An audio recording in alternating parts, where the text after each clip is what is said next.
I'm Jim Cuno, president of the J. Paul Getty Trust. Welcome to Art and Ideas, a podcast in which I speak to artists, conservators, authors, and scholars about their work. I think a huge part of the attraction of dancers is the question of gravity, the question of balance, the question of the distribution of weight that he's able to study in these figures in a unique way. In this episode, I speak with Getty Museum curator Emily Beeny about the life of 19th century painter Edgar Degas.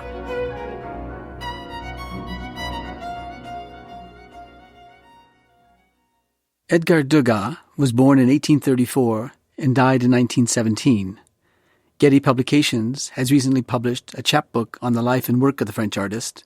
The book includes 2 essays, the first an appraisal of the artist's work by the Irish writer and critic George Moore, published originally in 1890 as Degas, the Painter of Modern Life, then republished in 1918 after the death of the artist as Memories of Degas, and a second text of the same title, Memories of Degas, by the Munich-born but London-based artist and critic Walter Sickert. I discussed these little-known texts on the very well-known artist with Emily Beeny, the Getty Museum's Associate Curator of Drawings. Emily, thank you for joining me in this podcast. Thanks for having me. Now, I suppose most people think of Degas as an Impressionist painter, and if they do, they might think of his paintings as resembling those of Monet and Renoir, with a light palette and free brushwork, when in fact Degas' palette and brushwork were much different, more like the paintings of Manet, who never exhibited in the Impressionist exhibitions.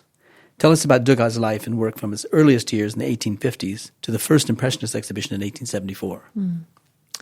So not unlike Manet, Degas is born into a quite well-to-do Parisian family. In his case, it's a banking family. His father had family connections in Italy. There's a Neapolitan branch to the sort of Degas family banking enterprise. And his mother was actually an American from New Orleans with family in the cotton business. He attends the Lycée Louis-le-Grand, which was sort of the fanciest prep school in Paris at the time. They're making lifelong friends of Ludovic Halévy, who goes on to become an important artistic collaborator as a writer and librettist and so on later in their lives. And then Paul Valpinçon, who is a member of an important collecting family and is also Degas' entrée to the world of Jean-Auguste Dominique Ingres, the great French classical painter of the 19th century. So after graduating, he sort of studies law in a very desultory way while also immediately registering to copy at the Louvre. In order to get permission to make a copy in oils at the Louvre, you had to register. And so Degas registers in, I believe, 1854, as a pupil of Louis Lamotte, who was a painter from Lyon, sort of, if I may say so, unremarkable, a sort of academic artist active in Paris, a disciple of Hippolyte Flandrin, who was himself a pupil of Ingres. And so there again is another sort of through line from Ingres to Degas. And so although Degas himself spends relatively little time at the official state-sponsored art school called the École des Beaux-Arts, really only like a semester and a half, I think we can say that he has a fairly academic formation in the studio of Lamotte and kind of, at least spiritually, at the knee of Ingres. How old is he when he's at the École des Beaux-Arts? About 21. Uh-huh. So he's at the École des Beaux-Arts for this brief period before bankrolling his own journey to Italy. Could you stop for a minute and tell us about the family's relation to Italy? My memory is something like this, that the grandfather was sort of speculating in grain at the time of the French Revolution and had to sort of flee and fled to Italy. I think that's right. I think that's how the Italian... The son, the father of Degas, was then raised in Naples, I think it was, right? Exactly. And in the banking business. Yeah. So when Degas goes to Naples on this trip and then to Florence after Naples, but this trip to Italy, is he going to see his father, or is his father alive at that time? So his father is in Paris. Degas spends 3 years in Italy in his first day and then goes back several times, often to settle family business at the time of the death of an uncle, to settle an estate, to sell a piece of property to one of his cousins. There's a period in his life when he's traveling relatively regularly to Naples, especially.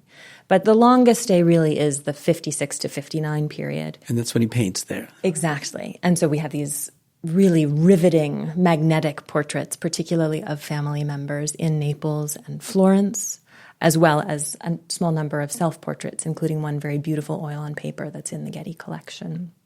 But really what takes him to Italy is the opportunity to study the old masters. His father really reveres the Italian primitives, and so is, I think, eager to support Degas' study of them. And by primitives, you mean the 15th century? Yeah, and early 16th, early Renaissance, right. Early Italian Renaissance art. And also to make studies of the antique in a more sort of classical way. Yeah, I know he's in Naples briefly. Then he moves to Florence. Yes, right? he had relatives in Florence. So I believe it's his sister, Thérèse, who has married a cousin. It gets quite complicated with the cousins marrying cousins in the Degas and Morbilli families, I must admit. But to who marries Edmondo Morbilli. There's a very beautiful portrait of them at the Museum of Fine Arts in Boston. So he spends some time there, and then he also spends some time in Rome, where he befriends Gustave Moreau, who will go on to become a sort of important symbolist painter, and in later life, the two won't have much to do with each other.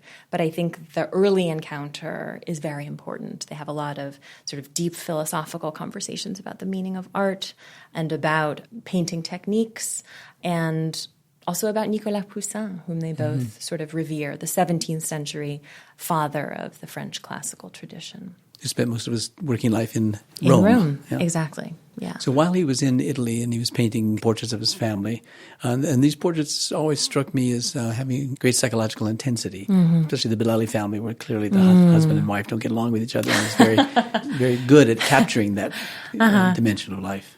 Yeah. The Bellelli portrait is so fascinating. It's interesting because I do think that, yes, there are ways in which it does accurately capture sort of deep psychological undercurrents that seem to flow beneath the family dynamic there. But he's also just totally captivated by the very specific beauty of his cousin, of Madame Bellelli, whom he sort of compares to this Van Dyck portrait. He is also using them as sort of exercises to figure out how to apply the lessons that he's learning from his study of the old masters to modern life, to his contemporaries. Do we know what artists he was particularly impressed by or interested in? Well, in that particular portrait, I think it's hard not to see a little something of Holbein. But Not a Florentine artist, after all. Not a Florentine artist, not a Florentine artist. And we have also very good records from his early sort of copying at the Louvre. So we know, for example, that the first picture he registers formally to copy at the Louvre is a portrait that was then attributed to Raphael. But we do sort of see him moving from a deep interest in Italian artists at the end of the 50s into the sort of fashion for Spanish painting. He becomes quite interested in some of the Spanish painters at the Louvre. So he makes a study after a picture then attributed to Velázquez at the Louvre in 1962, which is actually how he meets Manet. So this is after then he's finished his time in Florence. Exactly. Italy, yeah. So he comes back from Italy in 1859 and sets up his own independent studio in the 9th arrondissement, this neighborhood at the foot of Montmartre, where he will spend the rest of his career in one studio or another, always within this very sort of tight little neighborhood. He begins to frequent the Café Gerbois, which was at that time really a center for artistic and literary life in Paris, frequented also by people like Manet and essentially all of the future Impressionists. So how did he meet Manet? So he meets Manet, so the story goes, at the Louvre, actually in the galleries of the Louvre. He's supposedly sitting in front of this Velázquez portrait, trying to copy it directly onto a copper plate for an etching. And Manet, who is deeply engaged in the etching revival at the beginning of the 1860s and has quite a bit of experience by 62 in this medium, says, oh, that's not really the way you want to do it, and gives him some pointers, and thus begins their friendship. Did Degas look up to Manet? I think that Manet was an impressive figure for Degas, and Degas certainly was always very eager to try to persuade Manet to exhibit with the Impressionists, because I think he did feel, especially in the 1870s, that their work was perhaps more closely aligned than was Degas' work with that of some of the Impressionist landscape painters. But the difference in age is really only 2 years, and they come also from very similar social backgrounds. And so I'm not sure that it's really as much of a, mentor-mentee kind of relationship as it is really a friendship between equals. Yeah. Manet was a much more sociable figure than Degas, wasn't he? Yes. So Manet was famous for his charm, for his wit, also his elegance as a dresser. And the stories about Degas, who was widely admired for his intellect also, like Manet, often have to do with his sharpness, so that his sense of humor was perhaps less generous than Manet's. It was a little more acerbic, yeah, for sure. Actually, one of my favorite details that's relayed in the Sickert biography is the one that has to do with the way that Degas liked to dress. I don't know if you remember this story. Tell me. So Sickert meets up with Degas to go pay a visit to the Impressionist dealer Durand-Ruel. And Degas shows up in a sort of dumpy flannel suit that Sickert makes a joke. He says, none of the great English painters would go to Agnew's, the great dealer in London, dressed like that. And Degas says, well, Englishmen have an outfit for every occasion. They put on a special suit just to write a letter, and then they change it to something else. Yeah. And he says, the real thing is to dress like a beggar, but be the Grand Condé. So the Grand Condé is sort of one of the grandest aristocrats of the French 17th century. Degas is very sort of proud of dressing like a beggar, but knowing that on the inside he is this great force. Yeah. So there's this extraordinary picture of Manet sitting on a sofa and his wife playing the piano that's reproduced in the book. Yeah. Tell us about that. Actually, I love Moore's description of this painting. He says, for anyone who knew Manet, looking at this picture is not like looking at an ordinary painting. It's like seeing a ghost. So vividly did Degas capture the sort of essence of Manet, the sort of sprawling pose on the sofa as he listens to his wife play. This picture seems to have been a gift from Degas to Manet. And so the story goes, Manet actually cut off Degas' portrayal of Madame Manet because he felt that it did not do her justice. And having seen the way that Manet had butchered this picture, Degas then took it back and added a new strip of canvas on the right-hand side, intending to quote-unquote restore his own picture. And then I believe that there was a further exchange of a picture of plums once they had sort of worked out their differences. But there does really seem to have been a quarrel, and a quarrel related to this picture. Degas was famous for visiting his friends who had pictures of his and taking the pictures off the wall and taking them back to the studio to work on them because he never thought a picture was finished. And so I always had the impression that this was that kind of evidence of that kind of reluctance that Degas had to let go of things. Mm-hmm, mm-hmm. I mean, absolutely. Though also I think evidence of Manet's fondness and protectiveness of his wife. His own beautiful portrayal of Suzanne Leinhoff, who was, in fact, an accomplished and indeed professional pianist, seated at the piano, dressed in a black gown that's today at the Musée d'Orsay, I think shows just how deep his affection was for her and how he might not have felt that any other artist could get her quite right. So let's back up to Degas coming back to Paris from Italy. Yes. What is Degas painting then, and how does Degas begin to exhibit his paintings? So immediately upon his return from Italy, Degas is working on a couple of pretty large-scale, quite ambitious history subjects. First, Semiramis, the Babylonian queen, overlooking the construction of the city of Babylon, a picture now. Why did he paint that painting? Well, I think that picture really demonstrates Degas' early ambition to be a history painter. So painting of scenes from mythology, classical history, from the Bible. In the middle years of the 19th century, this remains by far the most prestigious genre in the French art world, history painting. So I think that he tackles these subjects in order to declare himself a history painter, and also in order to compete with idols like Ingres and Poussin. So these sorts of subjects from classical history would allow him to sort of compete in the same arena with great masters of the past. And there is certainly a coolly linear, relief-like approach to the arrangement of figures in the Semiramis that does seem to point straight to Ingres and then back to Poussin. So he's sort of inserting himself in a French classical tradition in that picture, I think. At the same time, I think there's a painting of a scene that would seem to be history painting, but it's actually set on the stage of an opera or stage of a musical. Yeah. And so I wondered if there's some interest in the history painting as a kind of theatrical device. As a theatrical enterprise. I think that's a really interesting point. And I think that in his earliest history subjects, so the things that he's working on immediately upon his return in about 1860, which are the Semiramis and then the young Spartans exercising, I think we already in those pictures start to see his interest in movement and bodies and freezing movement or capturing movement in some way. That interest will ultimately be best satisfied in the dancing and horse racing pictures. But I think the painting that you're talking about is Mademoiselle Fiacre in La Source, which is his first exhibited painting of a ballet subject. It's today in Brooklyn and bewitching and bewildering, I find. We don't feel at all clear on where we are in space.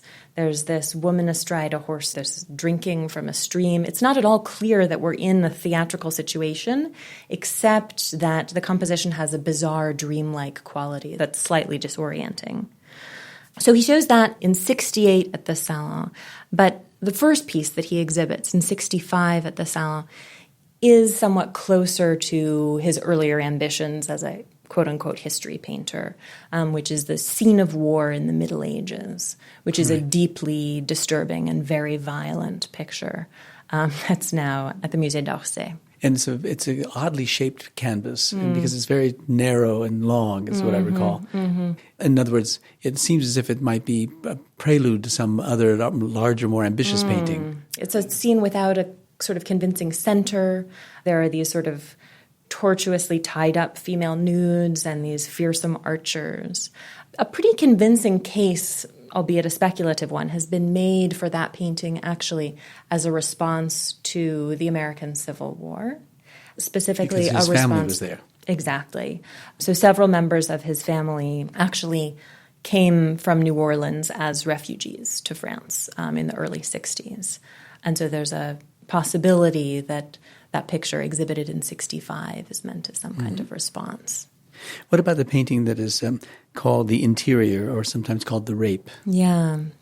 So that's a picture that has been connected to the work of Émile Zola and to a novel in which he does sort of describe this, the scene of a violation of this kind. But it is very ambiguous. There's this seated woman wearing just a corset, partly turned away from us. There's a very intimidating male figure with his legs sort of widespread and crossed arms, half in shadow, standing at the doorway, perhaps to block her exit from the room. He called it mon scène de genre, my genre picture, which is, of course, a very vague way of describing such a dramatic and evocative and troubling scene.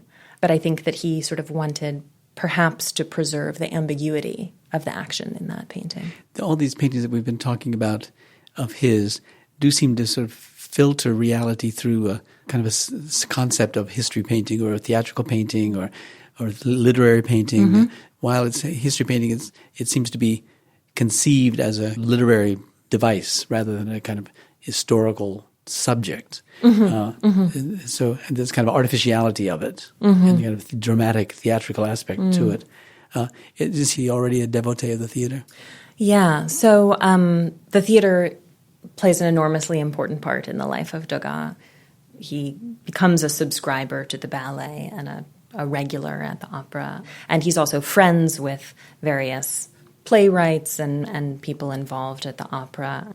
But his first sort of behind-the-scenes depictions of the opera, of the rehearsal studios of the old opera house in the Rue Le Pelletier, seem to date from 1871. And so the first of those that he sells to Durand-Ruel in 1872. That's a picture called The Dance Class that's now in the Metropolitan Museum. Yeah, he seems to be shifting his interest from the performance to the rehearsal.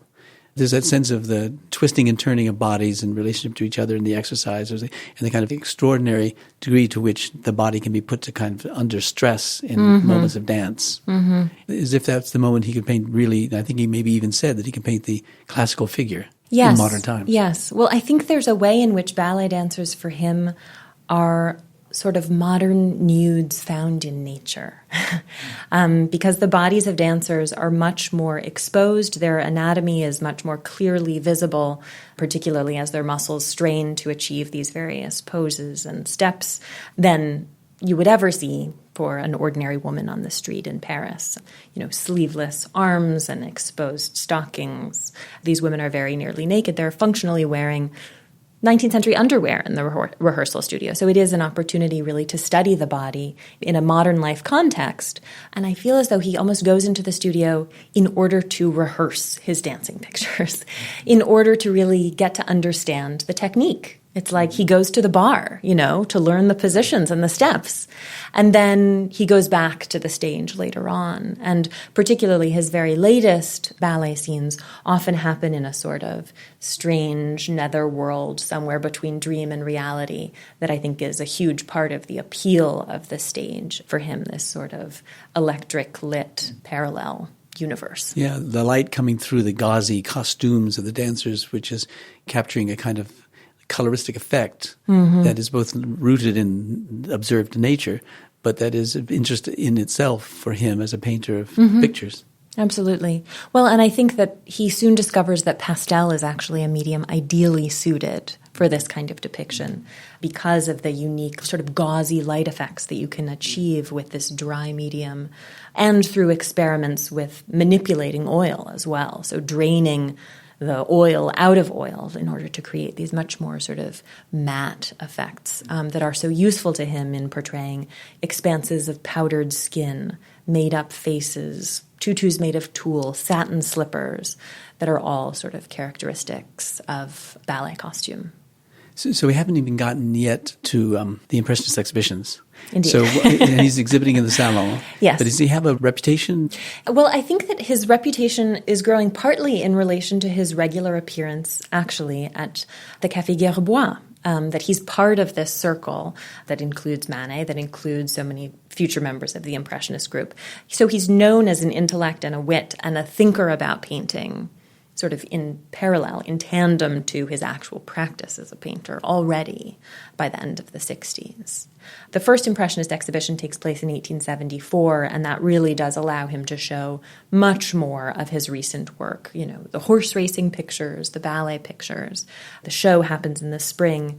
And then in the fall, following the death of his father, the sort of gravity of his family's financial situation is suddenly revealed in this sort of terrifying way, that the bank is on the verge of collapse. The Degas are being suddenly pursued by creditors. And so he really starts having to sell work. And so he starts producing what he called mes articles, my products. So decorated fan mounts, small-scale pastels, pastelized drawings, very often of ballet dancers or horse racing subjects that he knew would find a ready market. And so he becomes more and more known in that way, partly because he has to sell. He has to exhibit because he has to sell. And just before that exhibition in 1874, there's a war with the Germans, the Franco-Prussian War of 1870. And so he leaves Paris at that time to go to New Orleans. Is that right? Many future members of the Impressionist group sort of wait out the Franco-Prussian War in London. So among them are, Monet and Pissarro. But Degas actually remains in Paris and joins the National Guard and fights in the defense of his city, along with Manet, with whom he actually has some disagreements about strategic matters, about the best mode of defending the city. But he serves in the artillery. And then following the war, during the period of the Commune, he spends some time with friends and family outside of the city. But his travels to New Orleans actually happen in 72 to 73. So he goes to visit his two brothers who have gone to New Orleans to go into the cotton business with their cousin.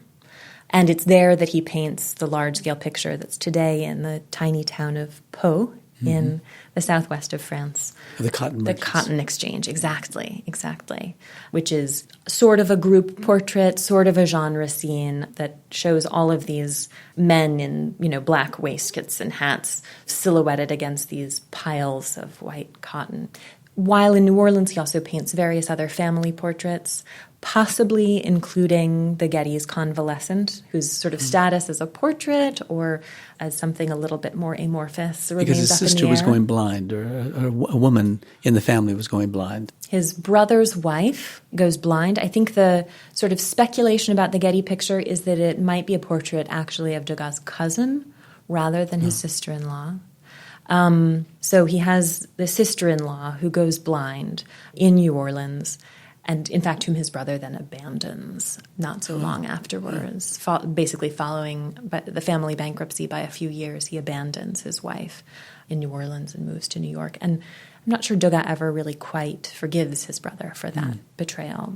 But that sense of blindness, of loss of sight, the kind of fear that would... That is the fear of blindness is absolutely a looming fear in Degas' life from quite early on. Already in about 1877, Degas has started complaining about problems with his vision. And we know that by the 80s, he says, that his greatest wish is that he could just have good enough vision to be able to work 10 hours straight. Right. And we know that he is blind at the end of his life. And that some of his contemporaries, I think, maybe possibly try to flatter him by comparing him to Homer, the great blind epic poet, so famously painted by Degas' idol, Jean-Auguste Dominique Ingres. And in fact, there's actually a photograph in the Getty collection that's sort of a parody of this idea. But it's like a tableau vivant, a staged photograph of Degas as the Homer of Ingres, flanked by the muses. Yeah. So he comes back from his trip to New Orleans. That's 1872 when he comes back? He comes back in early 73, yeah. So there's a year or so before he joins the Impressionist exhibitions in 1874. Yes. So tell us about the organization of those exhibitions and his role in them. So he's one of the key organizers of the exhibitions, and I think from the beginning has a slightly different idea of what the group ought to be from some of the other members. So he feels, for example, very strongly from the beginning that you should not be able to exhibit both at the Salon and with the Independents, as the group was originally called.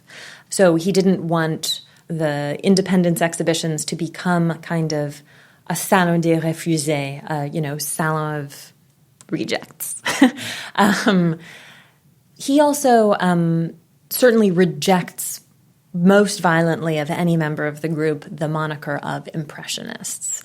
And as you know, that word Impressionist comes from the title that Monet assigns to a picture that he exhibits at the very first exhibition in 74, Impression Sunrise, a picture that's now in the Musée Marmottan in Paris.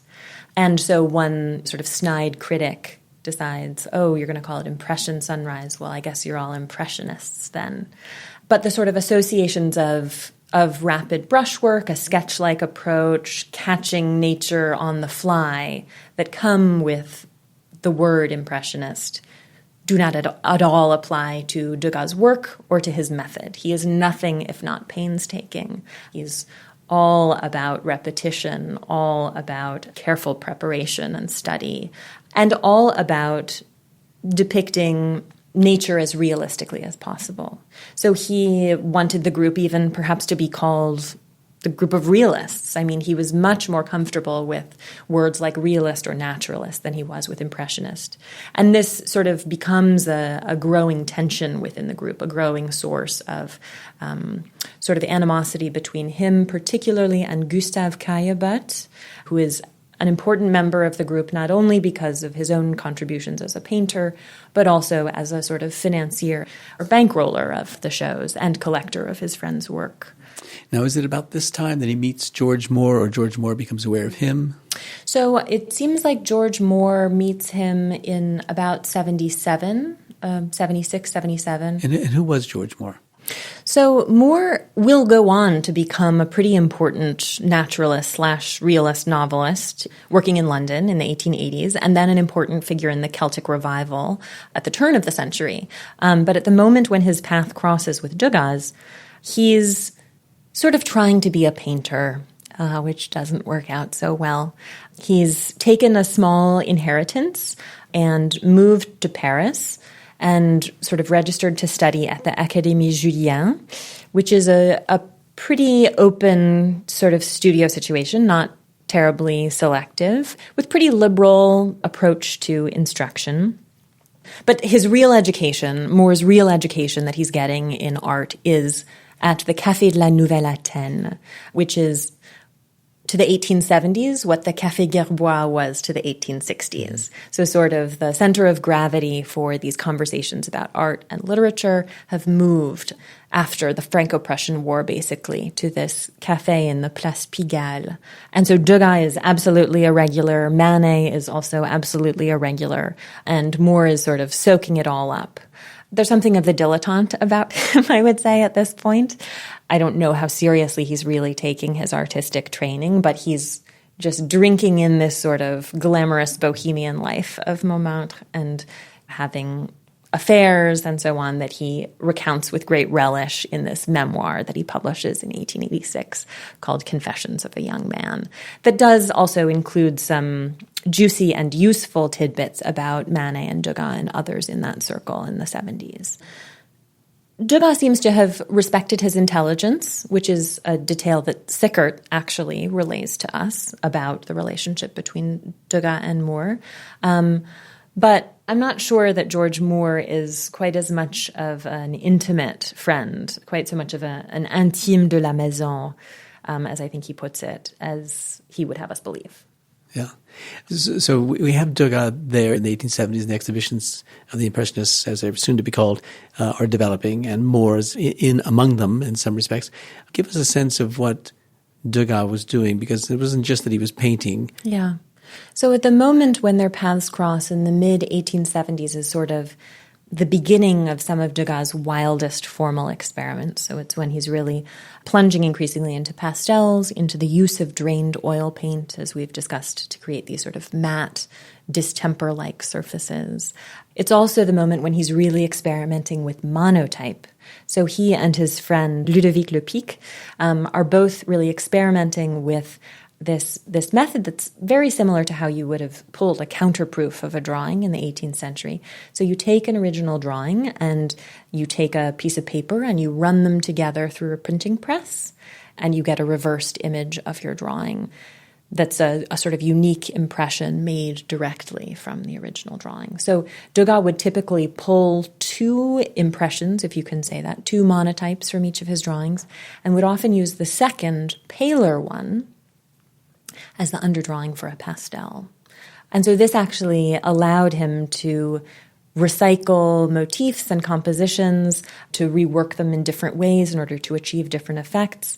And this sort of experimentation really will inform his practice for the rest of his life. He becomes so interested in the possibilities of repetition, the refinement of line. Of course, the famous advice that he gets from Ingres is draw lots and lots of lines. Mm-hmm. And I think you can see all of these experiments in some way as extensions of his practice as a draftsman. I think sculpture really is very much in the same kind of vein. It's a way for him of drawing in three dimensions. So his sculptures, with the exception of the little dancer aged 14, were never intended for exhibition. He had sort of a horror of the idea that they would be cast in bronze and exhibited in a museum, which is, of course, how most of us He never cast in his lifetime. They were only wax. That's correct. Is that right? That's correct. So and they were exhibited the little dancers, you say, as a wax figure. Was that uncommon? Was that startling? It was extremely startling to see this almost waxwork when it was first exhibited at the 6th Impressionist Wearing exhibition. an actual costume. Exactly. So the little 14-year-old dancer was dressed in a sort of tulle tutu, in an actual fabric skirt. She had a wig made of real human hair, and she was tinted in different colors and exhibited under a vitrine in a way that for many of Degas' contemporaries, for many visitors to the Impressionist exhibition in 1881, recalled a display at an anthropological or natural science museum. So there was a little bit this sense that she was being presented as a specimen of her class, frankly. Mm-hmm. What do we know that Degas said about that? I think Degas was dismayed by the violent critical response, though surely he must have known that this was a slightly wild thing to do, and that he was going to get some sort of rise out of critics by showing functionally a waxwork at an art exhibition. In the glass case that he showed the dancer in, as I recall, actually was of the kind of box that Egyptian figures were shown in. So is there a sense that he saw this exhibition of this dancer as a kind of classical figure, and that he was therefore caught by surprise in the violent reaction to it as something that was undignified and that was more like natural history figure rather than a classical figure? I think it is totally possible that he saw this, particularly sort of the polychrome aspect of this work, as connected to classical sculpture and to much longer standing traditions, also to Renaissance, French Renaissance waxes. There are all sorts of precedents for mixed media sculpture, colored sculpture in the West, but certainly the response was pretty violent to that work. But as we were saying before, it is in fact the only one of his sculptures that he ever intended to exhibit. The rest really were made for private purposes, for study purposes. The original waxes, many of which are now in the National Gallery in Washington, are really obviously improvised objects. So they're built up from armatures of wire, but also sometimes paint brushes and tufts of cotton and wine corks that he applied the wax and the plasticine and, clay to in a, sort of slightly jerry-rigged kind of way. One of the wonderful things about Sickert's account is that he gives us a little glimpse of how Degas actually used some of his waxes in his painting process, perhaps. He tells us the story of Degas showing him how he could turn one of these objects in candlelight so that it would form different silhouettes against the wall. These wax models may have played a role in helping him figure out how to translate a complex three-dimensional pose into a two-dimensional image. It's also the idea of creating these little wax models, I would say, again, seems to me deeply related to Nicolas Poussin, to the great French classicist. He's famous for using models, little clay figures, as a kind of basis for the composition of his paintings. Exactly. Yeah. And it's something that Gustave Moreau did as well. So Degas' friend from his youth in Rome also did something similar, as a sort of aid in his compositional process. So there's a connection there too. Now, Moore, in his account of Degas, gives us a sense of the studio and the great mess that the studio was. He called it in perennial gloom and dust, with vast canvases of his youth piled up in formidable barricades with great wheels belonging to lithographic presses. And as I remember, the difficulties that he had and the worries he had about losing a sight is that he put these shades on the windows. Unlike other artists who might want these large windows free so the light would come in, he put these gauzy, dirty cloth shades on the windows to protect his eyes from the light. No, the accounts that we have are of this twilit space, and that I'm quite sure was related to his struggle with his vision. Yeah. When does his great model Ingres die? And tell us about the story that Sickert tells, which maybe is fabricated, but a great story about the role that Degas played, not in the death of the artist, but nevertheless at the time of the death of the artist.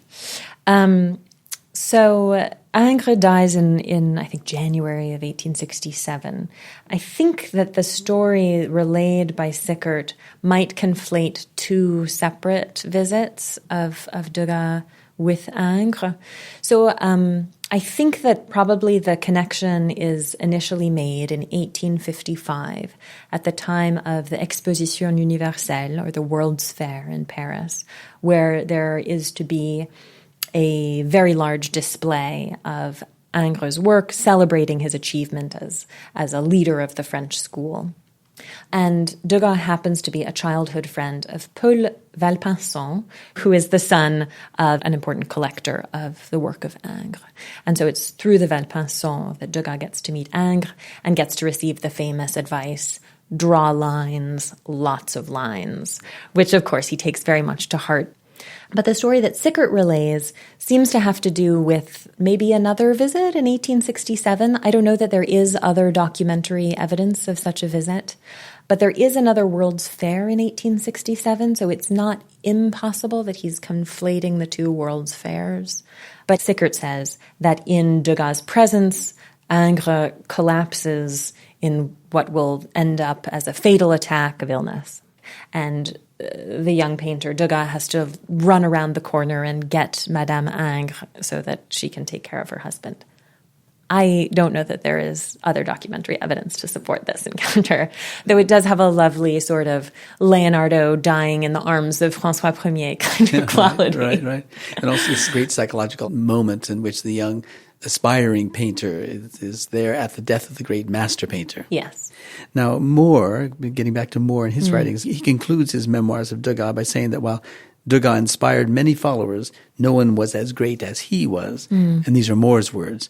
The winds, it is true, have carried the seeds into other gardens, but none has flourished except in native soil. And the best result the thieves have obtained is a scanty hybrid blossom, devoid alike of scent and hue. So he comes across in this account of his recollections of Degas as a kind of arrogant, difficult, self-centered figure. But at the very end, he seems to be someone who recognizes the great talent of Degas, but maybe he does it in such a way as to draw attention to himself in the way he writes this thing as a kind of garden of influence. Yeah, I think that's true. And I also think we shouldn't underestimate the extent to which this is a jab at Sickert, of whom he clearly feels a certain measure of jealousy. Sickert as another intimate of Degas from the British Isles, another person who came to study at Degas' knee as a young artist, and who is forging a successful career, and who many of his contemporaries, at least in London, did see as an heir to Degas. By the turn of the 20th century, he has become sort of the chef d'école of a new generation of British artists called the Camden Town Group, who settle in this working-class neighborhood in sort of North London. As much as he might not be as familiar to American audiences today, he is a towering figure in the British art world of modern painting in the early 20th century in London. And I think that Moore is a little jealous of him. So I think that's partly what it's about. In talking about the seeds that have perhaps grown in native soil, I think he's probably talking about some of the Nabi painters, particularly Vuillard and Bonnard. And I think it's Sickert who offers a lovely account of Degas' criticism of basically, I think, Vuillard, which is that he looks at a bottle of white wine on the table and he said, painters like that would turn this into a bouquet of sweet peas, so that they would sort of disintegrate it into a pattern of brief little strokes, disregarding the solidity of the object. Sort of solidity and gravity are such important qualities, I think, for Degas, even to the end, even as color and form seem like they might start to melt. I think a huge part of the attraction of dancers is the question of gravity, the question of balance, the question of the distribution of weight that he's able to study in these figures in a unique way. Now, Degas was evidently offended by some things that Moore said about Degas' family. Yeah. But also about his repeating things that Degas said about Whistler. Tell us about that. Well, so Moore publishes this account of Degas in, I believe, 1890 for the first time in the Burlington magazine. So while Degas is still living. A London-based publication. Exactly. A sort of art world journal for the English-speaking world. And so Degas is aware of it and I think is not so pleased. He has sort of a horror of journalists in general, of whom he says, they're not going to help you sell a picture, really, so what's the use of them? You know, that they only serve to fluff up artists' egos or to sort of listen to themselves talk, basically. But he's also a discreet and private and very much French and bourgeois person. And so any whiff of a mention of family scandals, of which there certainly is one in this 1890 article that Moore publishes, is just anathema to Degas and totally unforgivable. So Moore makes an allusion to financial troubles into which Degas' brother had fallen in the Americas. He seems a little confused about the details. And Moore says that he only brings up this detail in order to show what a good man Degas was for helping his brother out. But given the sort of calamities of the Degas family in the mid-1870s, the loss of face, the loss of fortune, and sort of the loss of moral standing in some cases, I think Degas wants to have nothing to do with anyone who's interested in bruiting that stuff about in a newspaper functionally. So in addition to the bankruptcy of his father, in addition to one brother's desertion of his wife, another brother returns to France from New Orleans and proceeds to shoot the husband of his mistress and serves jail time for that. So there's terrible stuff happening in the Degas family in the 1870s. And so I think Degas' extreme privacy about that and his horror of newspaper reporting on the details of his personal life seems very understandable. Yeah. One gets the impression that Moore is writing this as much to advance his own career and credibility and position in the art world as it is to remark upon Degas. He's using Degas as a vehicle for himself, unlike Sickert, who seems to have a deep respect for the artist. Sickert writes his memories of Degas in 1917. And Degas dies in 1917, so it's a memory published after death. I mean, I think that it's a remembrance of Degas. And I think there's a way in which Sickert truly loves Degas as a fellow painter and understands him as a fellow painter in a way that Moore, who dabbles in painting, but really his talents lie elsewhere, I'm not sure that he could ever understand the achievement of Degas in the same way as Sickert, as a fellow artist. Well, Emily, thank you very much for taking us through this great life of Degas as told to us by George Moore and Walter Sickert in this little chapbook, which is a very handy and beautiful chapbook retelling the life of Degas. Thanks so much.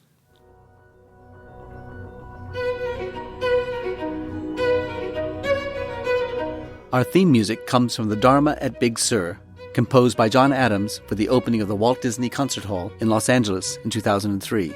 It is licensed with permission from Hendon Music. Look for new episodes of Art and Ideas every other Wednesday. Subscribe on Apple Podcasts or Google Play Music. For photos, transcripts, and other resources, visit getty.edu/podcasts. Thanks for listening.